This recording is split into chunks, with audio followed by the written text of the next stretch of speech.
Hi. Well, it's getting kind of hard to find good gunsmiths these days, so I thought I'd introduce you to one.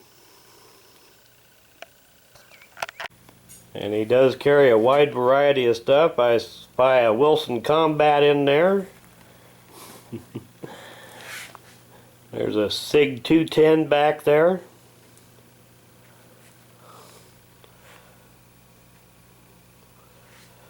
Some older Colts down there.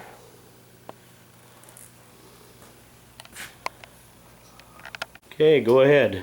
Well, thank you, Michael, for coming out and doing the video today. And we always appreciate you coming out and looking over our inventory and buying a gun every once in a while and letting us do some repair work.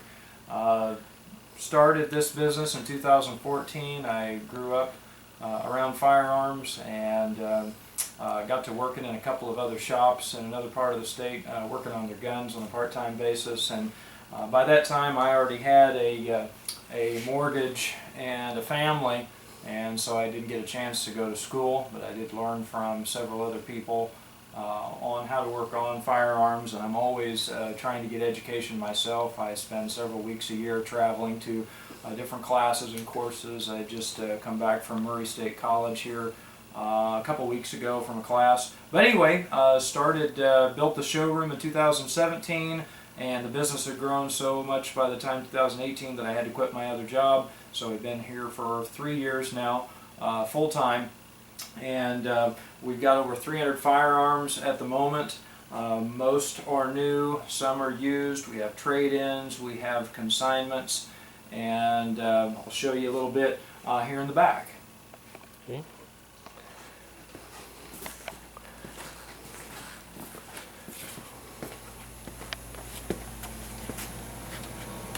As far as some of the work that we do, I'm a Wyndham Weaponry certified AR armor and a Colt certified AR armor, as well as another certification. But work on ARs.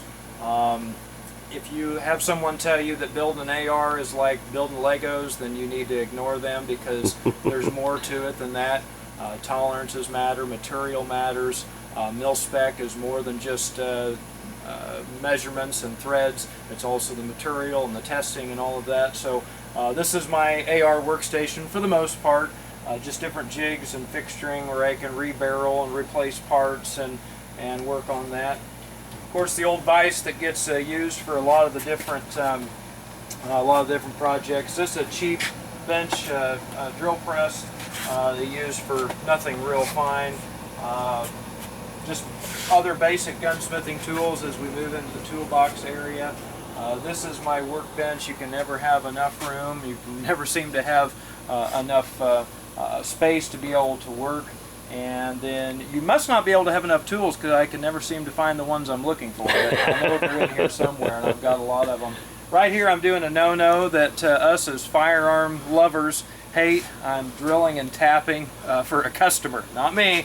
Customer wanted me to drill and tap for a scope for a Winchester 61 pump.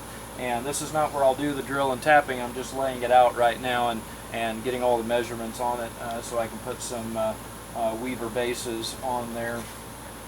Things are kind of a mess around here.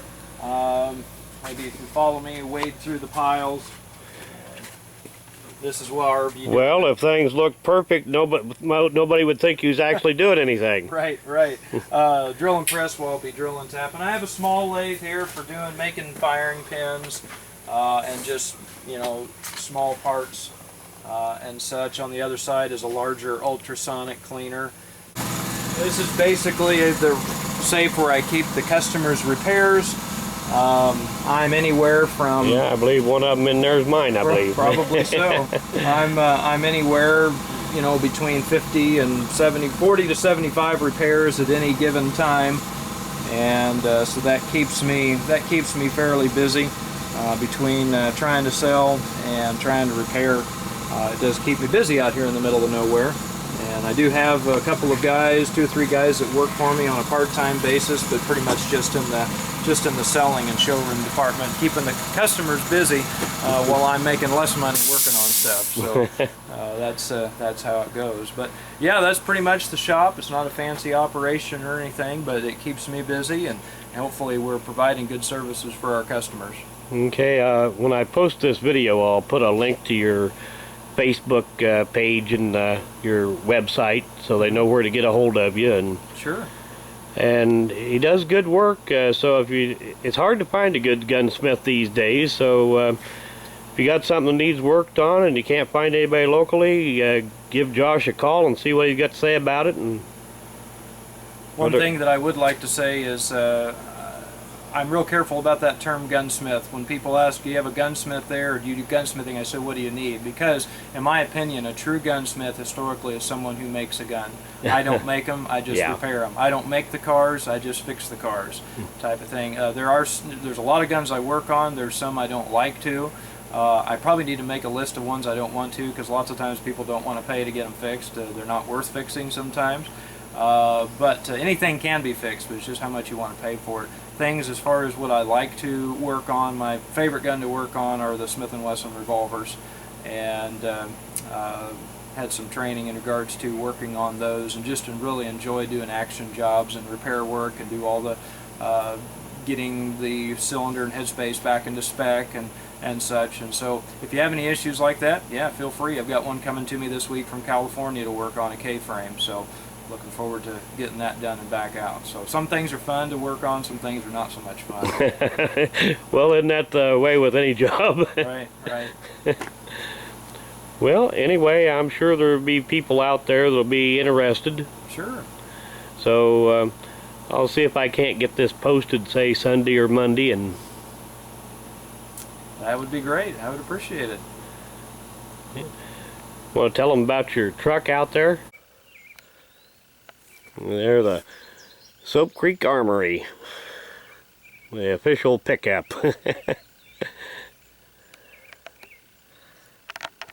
Oh, the Red Ruby? Yeah. That was my dad's GMC pickup. It's a 64 GMC, and it's actually got the motor out of my first car, which was a Pontiac Catalina. So it's got a 400 Pontiac in it, and so with 4-wheel drum brakes all the way around, we stay out of that motor quite a bit. We have to let her put along, but she can do a lot more than what the brakes and suspension can handle. But yeah, that's the old panel truck, and we just drive it around, running errands, taking everybody's money to the bank, you know, and picking up gas for the lawnmower and whatnot. Sometimes I run up to Brownells and get a lot of eyes there when I pull in there, or Crows to pick up clays in the back. But yeah, it's a fun little truck, good advertising, and just kind of part of who I am. Well, Josh has a full-line gun shop, not just a gunsmithing service. You see here a variety of stuff. The direct sales would probably only be only probably local people would be interested in that, but he does take stuff in by mail for gunsmithing. And he does occasionally put stuff up on gunbroker.com.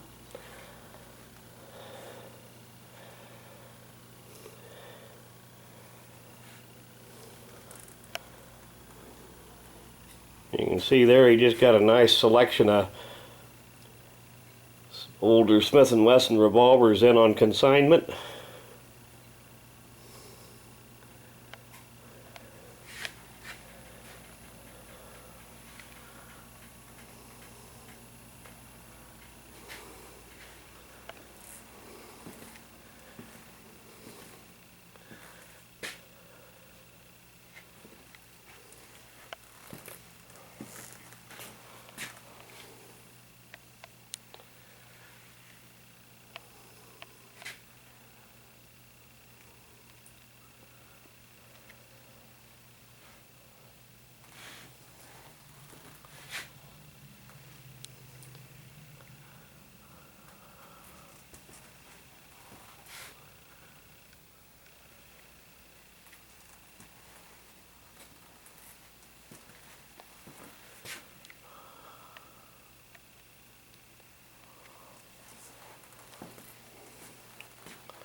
sticks or anything else. Mm-hmm.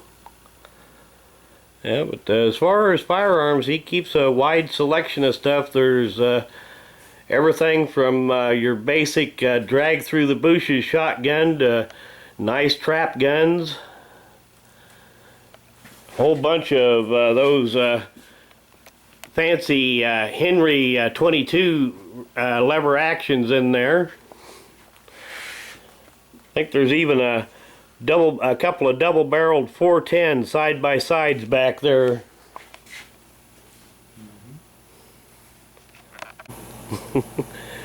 Well, like I said, I'll see if I can't get this posted this weekend or Monday, and Sure.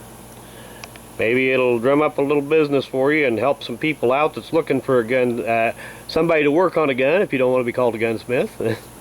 Well, for what most people want, it's called Yeah. gunsmithing, Yeah. but I want to respect the historical trade of that. And I guess I should say the more I learn and the more education and training I get, the more I guess you might say, the more I feel like a gunsmith. Okay. Well, I guess that's about it. So, people, thanks for watching.